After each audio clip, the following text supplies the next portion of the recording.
Well, good evening, everyone, and welcome to class 108 in what is really the beginning of a new series beginning with class 101, still on the Baha'i faith, but focused pretty narrowly, uh, if you can call the cosmos narrowly, and things like the nature of the manifestations and so on.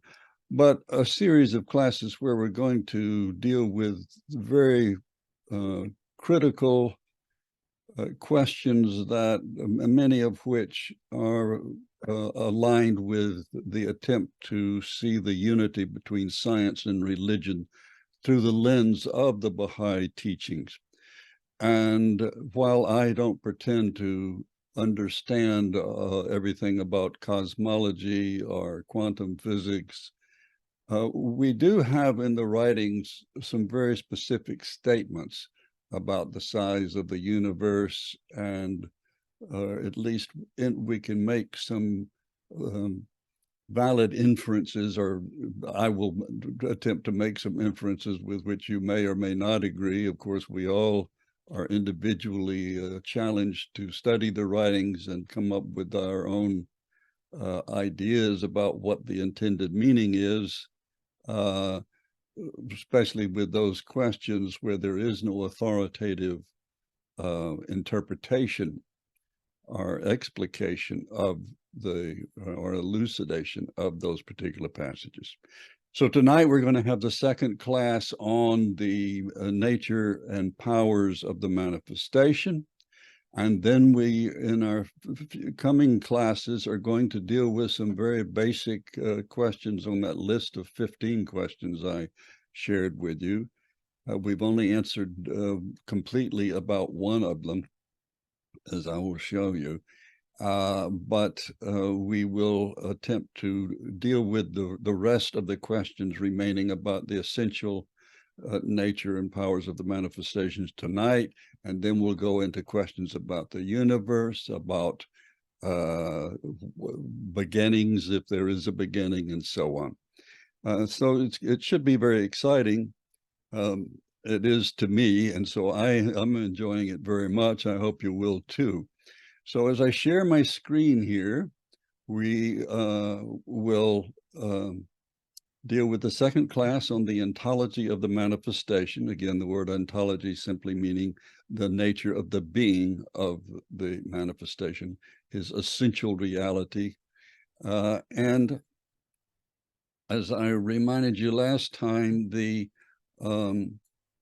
book that I have written called The Face of God Among Us, How the Creator Educates Humanity, is really a very organized attempt to analyze the manifestations.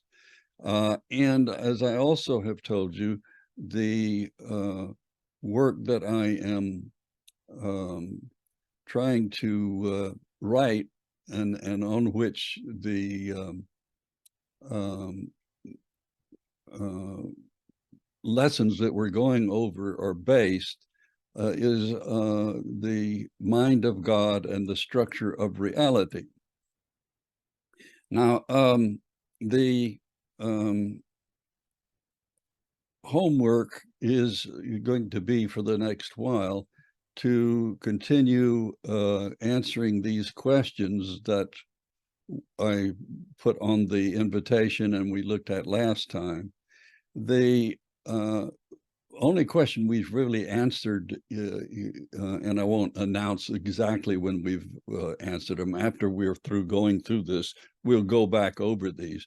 But is the first one, why does God feel the need to create anything? And that relates to what we discussed about the tradition of the hidden treasure. And why are the manifestations created before heaven and earth? We've kind of answered that, but not really. We're going to get to some of that tonight. But we did kind of, because, as we said last time, the manifestation is the means by which, or what should I say? They are I hate to say the word jobbers, it's demeaning, but they are the means by which God brings creation into being. Some of it we understand, some of it we don't. The manifestations are inherently infallible. So we're going to go over tonight about 10 axioms about the manifestations. Some of them you know, some of them you may not, but I'm not so much interested whether you know them or not as that you know where the in the writings these concepts are verified from the authoritatively translated works of Baha'u'llah. So the inherent infallibility has to do with a couple of things.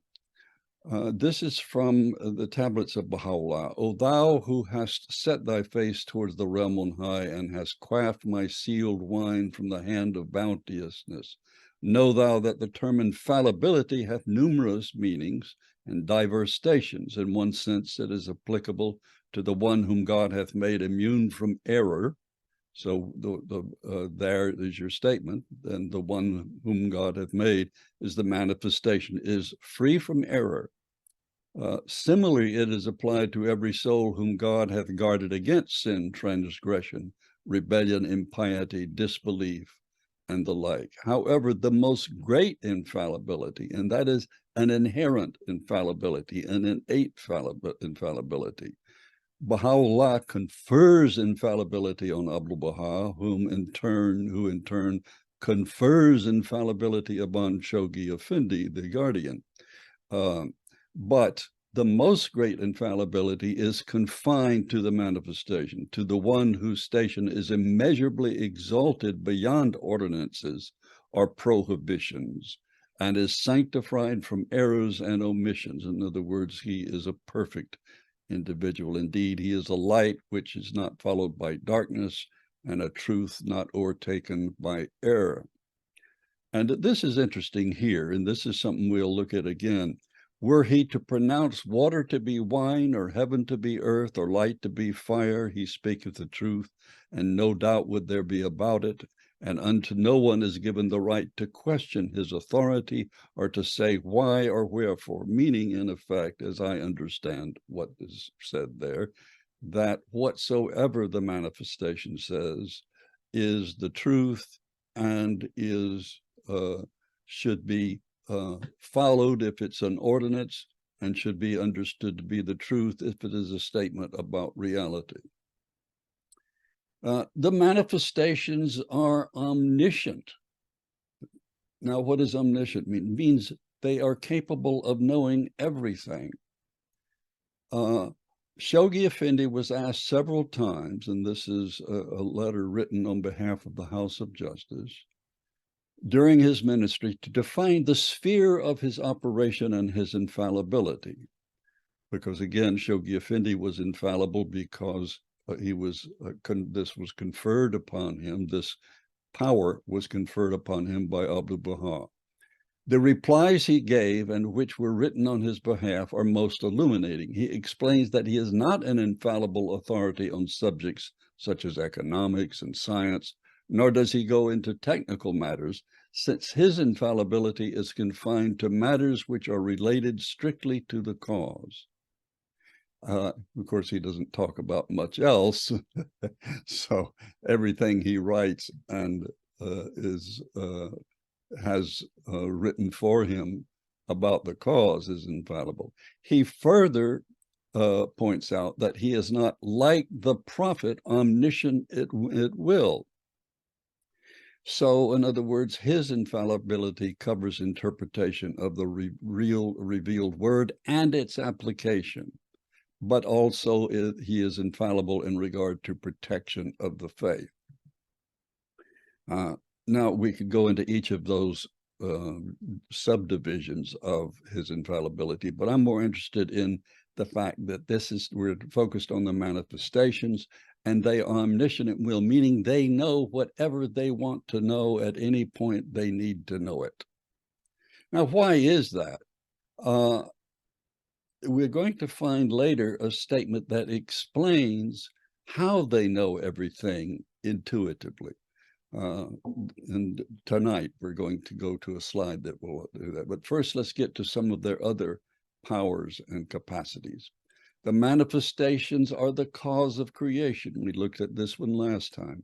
I testify, and this is of course, from the long obligatory prayer. I testify unto that which have testified all created things, and the concourse on high, and the inmates of the all highest paradise, and beyond them the tongue of grandeur itself from the all glorious horizon, that thou art God, that there is no God but thee, and that he who hath been manifested is the hidden mystery, the treasured symbol, through whom the letters B and E have been joined and knit together.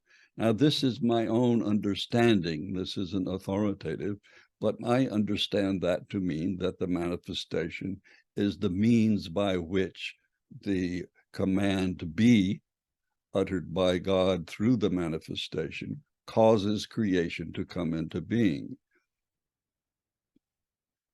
The manifestations, as we said before, are pre-existent. And this quote we've read before, the prophets, unlike us, are pre-existent. The soul of Christ existed in the spiritual world before his birth in this world. We cannot imagine what that world is like, so words are inadequate to picture his state of being. So the manifestation is aware of what he's going to do and what his calling is. And one of the ways we're going to see in another slide tonight that affects what he does is we're going to see it affects where they decide where they will appear, in what persona they will appear, and what their mission will be, what their particular part of the unfolding plan of God that never ends, what their part in that will be. And of course, Baha'u'llah's mandate is to bring global unity.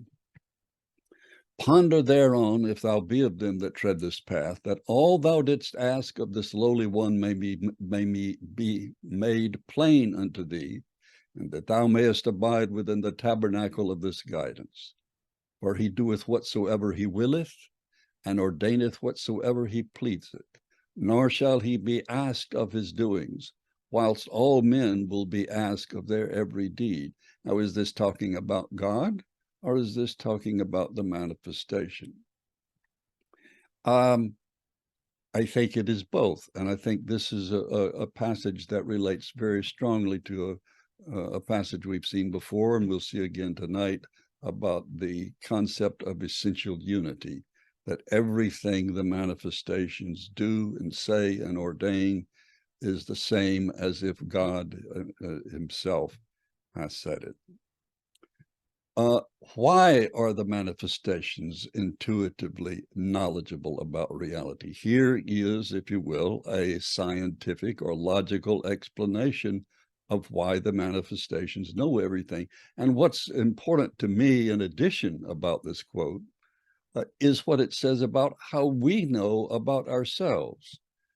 So you should pay particular attention to the way this discusses not only the intuitive knowledge of the manifestations, but our own intuitive knowledge about ourselves. Question: what are the limitations imposed upon the powers of the manifestation of God, and in particular upon their knowledge? This is the answer, and this is from Some Answered Questions. Knowledge is of two kinds, says Abdu'l-Baha: existential knowledge and formal knowledge, that is, intuitive knowledge and conceptual knowledge. So in other words, you could say instinctive knowledge versus acquired knowledge might be another way of looking at these two kinds of knowledge. So one requires effort, and the other is simply there without effort. The knowledge that people generally have of things consists in conceptualization and observation. That is, either the object is conceived through the rational faculty, or through its observation, a form is produced in the mirror of the heart. The scope of this knowledge is quite limited, as it is conditioned upon acquisition and attainment. So what we normally think of as book learning, if you will, our knowledge we acquire in study, is conceptual knowledge. The other kind of knowledge, however, which is existential or intuitive knowledge, is like man's knowledge and awareness of his own self. So we are aware of ourself in the sense of what we think, our memories, our sense of our body and space and time, unless our brain is disturbed in some way or injured in some way, and then we may not. So the brain is the intermediary, as we've discussed before, between the soul, which is the source of knowledge, and the body. For example, the mind, and then here's the explanation of the rationale for this, or the scientific, if you will, explanation, scientific from a Baha'i point of view, in the sense it gives the logical rationale for this ability. For example, the mind and the spirit of man are aware of all his states and conditions, of all the parts and members of his body, and of all of his physical sensations, as well as of his spiritual powers, perceptions, and conditions. This is an existential knowledge. In other words, this is intuitive. This isn't acquired, through which man realizes his own condition. He both senses and comprehends it. And here's your explanation. For the spirit encompasses the body. Now, this is the newer translation in some answered questions. In the older translation, it says surrounds the body. They mean more or less the same thing, except the first one, surrounds, implies that the spirit has physical properties, which of course it doesn't. So encompasses is a more useful word, in the sense that it doesn't require, even though it's surrounds is a useful physical analogy, it doesn't mean literally necessarily, but it encompasses the body and is aware of its sensations and powers. This knowledge is not the result of effort and acquisition. It is an existential matter. It is pure bounty. Now, here we come to the interesting part. So how come the manifestations of God are essentially different from us? Well, as we said, that's what all of these axioms that we are espousing tonight are about. What makes the manifestation different from mortal human beings, normal, ordinary human beings? These sanctified realities, the universal manifestations of God, encompass all created things, both in their essence and in their attributes, since they transcend and discover all existing realities. And since they are cognizant of all things, it follows that their knowledge is divine and not acquired. That is, it is a heavenly grace and a divine discovery. So where our intuitive knowledge results from our spirit and our soul, if you will, our essential reality, encompassing our body, the manifestations reality encompasses reality itself, all existing realities. That's why they are omniscient at will, because they can know whatever they need to know. And so I've highlighted these two. For the spirit encompasses the body and man, and the spirit of the manifestation encompasses all created things.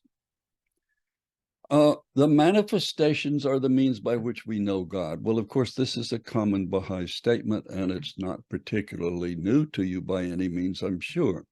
But this says it very succinctly. I was alluding to this passage earlier, where for all intents and purposes, the manifestation is God for us, or as much of God as we will ever understand in this life or in the next life, we're told.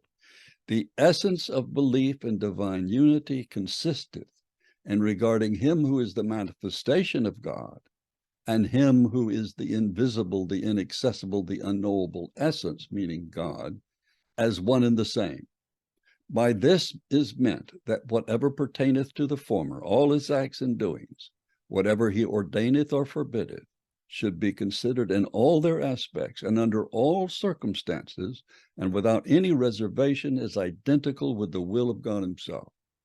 This is the loftiest station to which a true believer in the unity of God can ever hope to attain. In other words, the highest thing we can attain is appreciating this unity, this divine unity, and the station of the manifestation. He is not an ordinary individual by any means. Blessed is the man that reacheth this station, and is of them that are steadfast in their belief. So remember, I gave you a slide last class, 107, that's, alluding to the book written in 53, Your God is Too Small. And this is exactly what I meant about your manifestation is too small. We really don't understand their station. We can attempt to grow in our appreciation for their powers and what they undergo. But we're too often tempted to see them as extraordinary humans. They aren't extraordinary. They are of a different order altogether. The manifestations perfectly manifest the attributes of God. Well, we've already said that, but this is another passage that I think is worth looking at that also talks about this. This is a passage that Baha'i talks about both in Paris Talks and in Some Answered Questions, but he's distinguishing between manifestation and incarnation. What he's talking about here is the fact that the manifestation is not God incarnate, God come to earth, not in a literal sense. This is something, of course, that totally baffled and tore apart Christianity from early on. And so that by the 5th century, Christianity was totally divided on this issue. Was Christ God incarnate, or was Christ a manifestation of God, whether a prophet or some other higher level of being?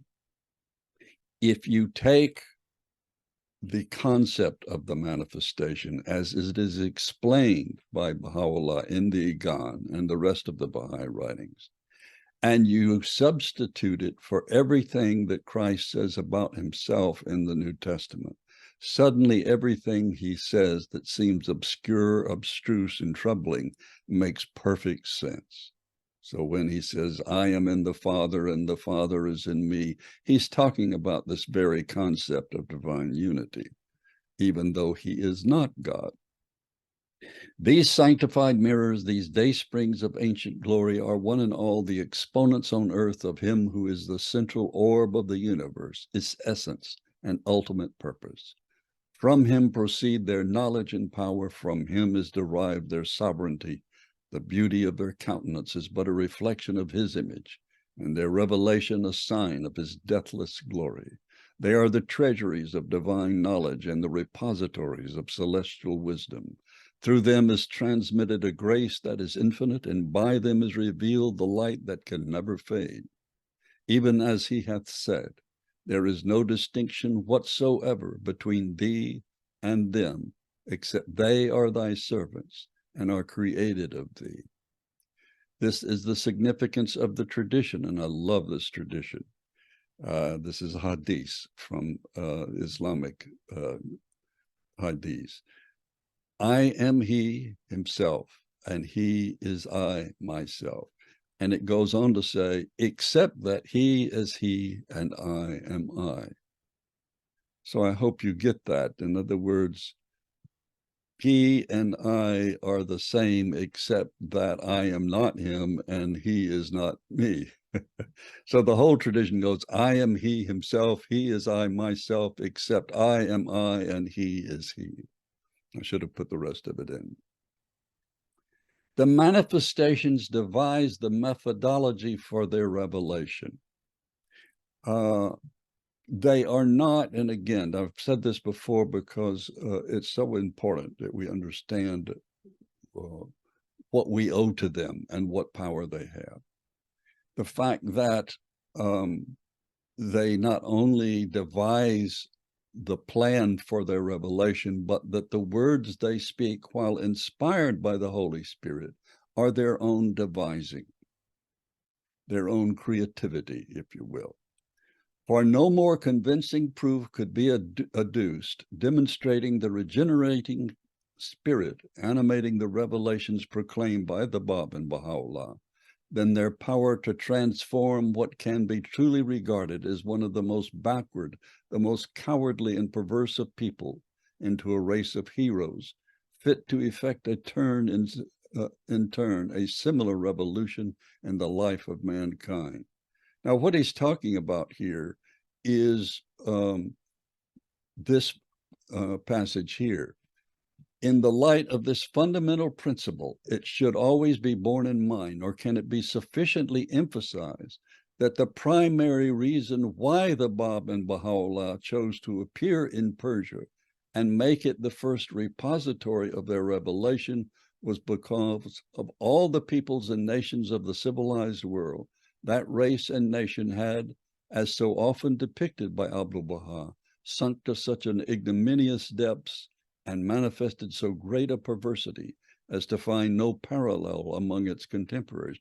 Now, this doesn't mean it was the most backward materially in the world or necessarily the most evil, but insofar as its spiritual, what it had done, particularly as the stronghold of Shia Islam, which was meant to be the Shia was meant to be the derivation from derived from the imamate, which we accept as the correct path that Muhammad had designated as his successors. So the passage I've outlined here is they chose to appear. They decided where they would appear. Now you can say, well, God inspired them and so on.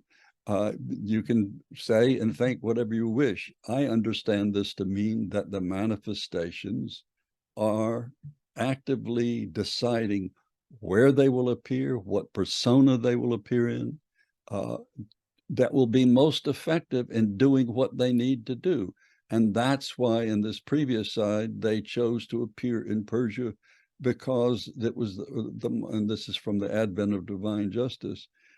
If you have the power to transform a place such as is described here, how much more important or how much more impressive is it that you take this people and you make them the heroes of and the founding I hate to say fathers because there's men and women, but the founding people of the world order of Baha'u'llah.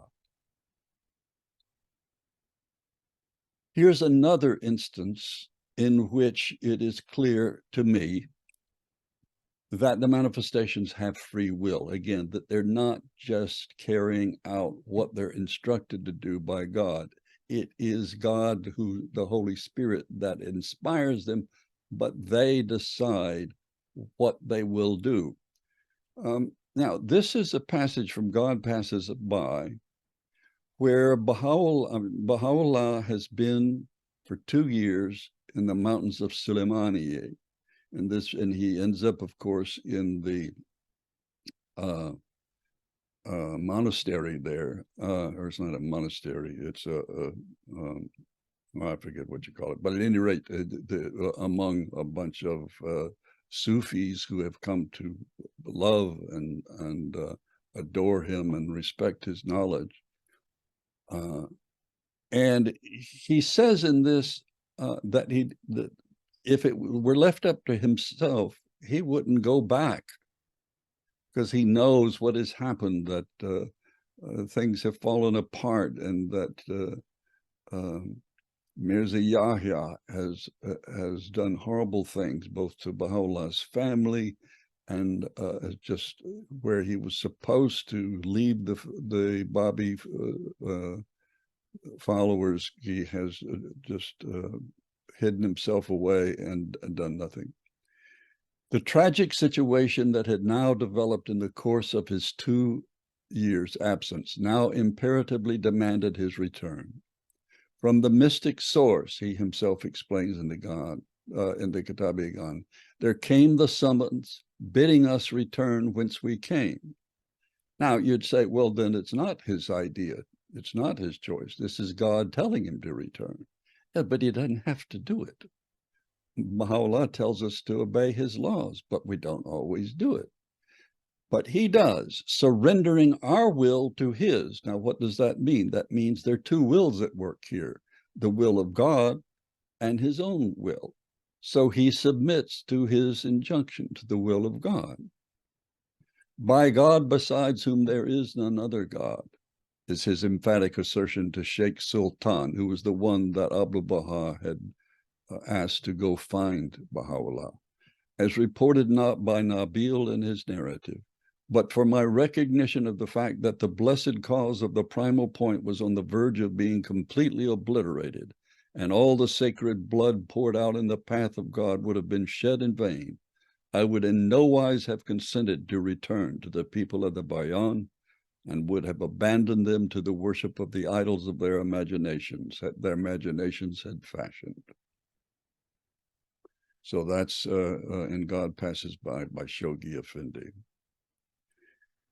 Further textual evidence that Baha'u'llah, like all the manifestations, was the creator of his own revelation. So this, we've dealt with several, that they have free will, that they decided where to appear. And this is more evidence that, and we've dealt with this before, I realize, but it's worth repeating, that they are the devisers of their own. Of course, Baha'u'llah says that he chose 9 modes in which to reveal his revelation. And he's talking about perhaps literary modes. Who knows? My guess is that he's talking about literary modes. So he decided that he would do that. And as he said, he could have done more if he wanted to, but that's what he chose to do. Alluded to in the Kitab-i-Gan, the principal repository of that law which the prophet Isaiah had anticipated, in which the writer of the Apocalypse had described as the new heaven and the new earth, as the tabernacle of God, as the holy city, as the bride, the new Jerusalem coming down from God. This most holy book, the Kitab-i-Aqdas, whose provisions must remain inviolate for no less than 1,000 years, and whose system will embrace the entire planet.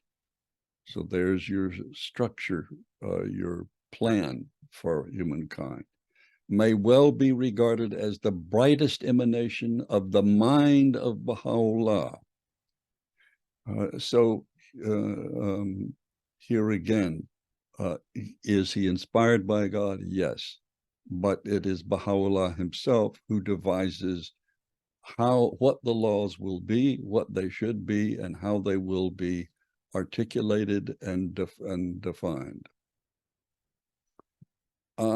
Now, here's another indication of the station of the manifestations as being beyond that of simply, say, a minor prophet or a highly spiritual individual or an inspired individual or an individual who is being moved by the Holy Spirit. This is a different level of being.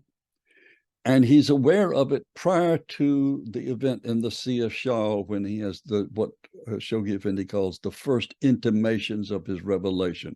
All the manifestations have this point where they realize that the time has begun, or the time has come for them to begin revealing the new guidance for humankind. Both the social laws and the spiritual laws are a reiteration of the spiritual laws appropriate to the time and the people among whom they appear. The process whereby the effulgence of so dazzling a revelation was unfolded to the eyes of men was of necessity slow and gradual. The first intimation which its bearer received did not synchronize with, nor was it followed immediately by a disclosure of its character to either his own companions or his kindred. Of course, the same thing was true with the Bab.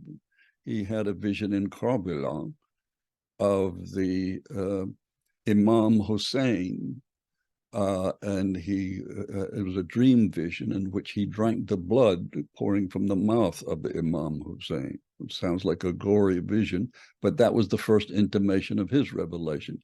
But he never announces anything until his meeting with Mullah Hussein in the upper room of his home. Baha'u'llah knew he had to wait for a period of 10 years before revealing himself. A period of no less than 10 years had to elapse ere its far-reaching implications could be directly divulged to even those who had been intimately associated with him. A period of great spiritual ferment during which the recipient of so weighty a message, now here you have the concept of he's a recipient. So we have to, if you will, speak in measured fashion about, well, he does receive a message or is inspired in some way. So there is a kind of mixture there. Recipient of so weighty a message restlessly anticipated the hour at which he could unburden his heavily laden soul, so replete with the potent energies released by God's nascent revelation. So all he did in the course of this preordained interval during this 10 years was to hint in veiled and allegorical language in epistles, commentaries, prayers, and treatises, which he was moved to reveal, that the Bab's promise had already been fulfilled, and that he himself was the one who had been chosen to redeem it. Now, what we're talking about here is the 10-year period in the Baghdad period, which, of course, begins with his exile after he was imprisoned in the Siyah and ends with his being exiled to Constantinople, whereupon he reveals in the commemoration of Rizwan that he is the one promised by the Bab. A few of his fellow disciples, distinguished by their sagacity and their personal attachment and devotion to him, perceived the radiance of the as yet unrevealed glory that had flooded his soul, and would have, but for his restraining influence, divulged his secret and proclaimed it far and wide. But he told them, now is not the time. So, in other words, they suspected who he was. And this is explaining the year 9, the 9th year reckoned from that of the Bab's declaration. And of course, the Bab himself stated, him whom God shall make manifest would appear in the year 9. And this explains how that works. According to the Abjad notation, the numerical value of the word kin is 68. It was in the year 1268 after Hijra that Baha'u'llah, the Hijra of Muhammad, when he moved from Mecca to Medina, while confined in the Siyah of Tehran, received the first intimations of his divine mission. Of this he hinted in the odes which he revealed in that year. I think that's the Ode of the Dove that they're alluding to there. Now, this is a narrative that we'll sort of finish with, the story of Sheikh Hassan-i-Zunuzi's experience, where he was promised by the Bab that before he died, he would, that is before Sheikh Hassan died, he would meet the promised one. More evidence that Baha'u'llah, as well as some of his close followers, was well aware of his station prior to the experience in the Siyah. And this is the story as told by Sheikh Hassan and as recorded in Nabil's narrative. 16 lunar months, less 20 and 2 days, had elapsed since the day of the martyrdom of the Bab, when on the day of Arafi, in the year 1267 AH, and this would be October 5th, 1851, while I was passing by the gate of the inner courtyard of the shrine of the Imam Hussein, and the mountain that would be in Karbala or outside Karbala, for the first time fell upon Baha'u'llah. What shall I recount regarding the countenance which I beheld? The beauty of that face, those exquisite features which no pen or brush dare describe, his penetrating glance, his kindly face, the majesty of his bearing, the sweetness of his smile, the luxuriance of his jet black flowing locks, left an indelible impression upon my soul. I was then an old man, bowed with age. How lovingly he advanced towards me. He took me by the hand, and in a tone which at once betrayed power and beauty, addressed me in these words: "This very day I have purposed to make you known as a Baha'i throughout Karbala." Still holding my hand in his, he continued to converse with me. He walked with me all along the market street, and in the end he said, "Praise be to God that you have remained in Karbala and have beheld with your own eyes the countenance of the promised Hussein." Talking about himself, Mirza Hussein Ali. I recalled instantly the promise that had been given me by the Bab. His words, which I had regarded as referring to a remote future, I had not shared with anyone. These words of Baha'u'llah moved me to the depths of my being. I felt impelled to proclaim to a heedless people at that very moment and with all my soul and power the advent of the promised Hussein. He bade me, however, repress my feelings and conceal my emotions. "Not yet," he breathed into my ears. "The appointed hour is approaching. It has not yet struck. Rest assured and be patient." From that moment, all my sorrows vanished. My soul was flooded with joy. In those days, I was so poor that most of the time I hungered for food.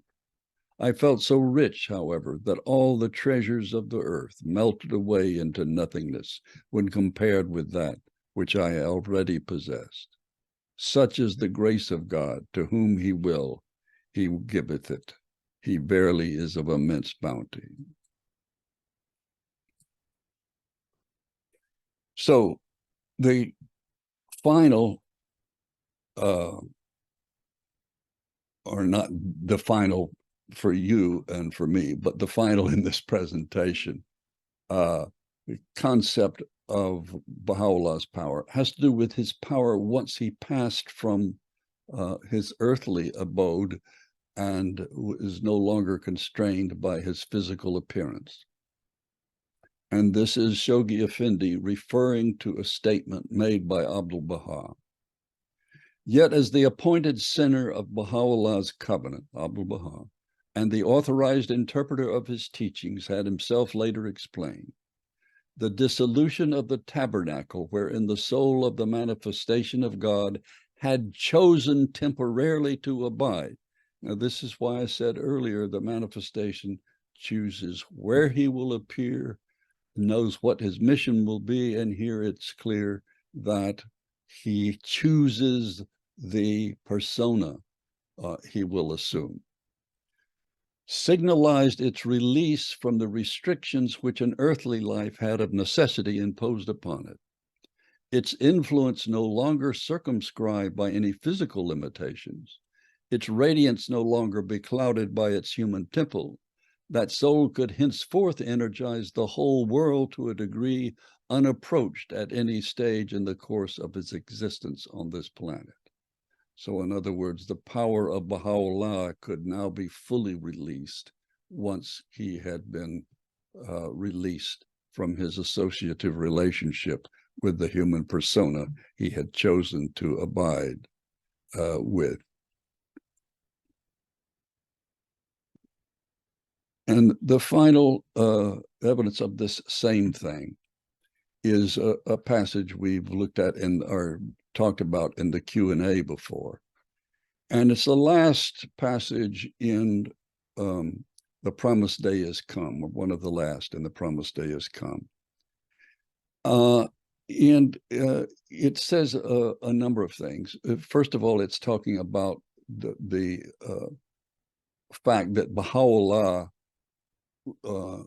his own devising, his own will, his own creativity, created the system that will, as he says here, hammer the fire of tribulation upon the anvil of this travailing age into the particular shape his mind has envisioned. In other words, not ours, puny mortals that we are, to attempt at so critical a stage in the long and checkered history of mankind, to arrive at a precise and satisfactory understanding of the steps which must successively lead a bleeding humanity, wretchedly oblivious of its God and careless of Baha'u'llah, from its Calvary to its ultimate resurrection. Not ours the living witnesses of the all-subduing potency of his faith, to question for a moment, and however dark the misery that enshrouds the world, and we know it's going to get even worse than it is, the ability of Baha'u'llah to forge with the hammer of his will and through the fire of tribulation upon the anvil of this travailing age, and in the particular shape his mind has envisaged, these scattered and mutually destructive fragments into which a perverse world has fallen, into one single unit, solid and indivisible, able to execute his design for the children of men, his design. Ours, what is our duty then, if that is not our duty, to question what he has designed? Our duty, however confused the scene, however dismal the present outlook, however circumscribed the resources we dispose of, to labor serenely, confidently, and unremittingly to lend our share of assistance, in whichever way circumstances may enable us, to the operation of the forces which, as marshaled and directed by Baha'u'llah, and of course Baha'u'llah now operating through the House of Justice, are leading humanity out of the valley of misery and shame to the loftiest summits of power and glory. And of course, at present, we have the 9-year plan and the very explicit guidance from the House of Justice telling us exactly how we can do this very thing.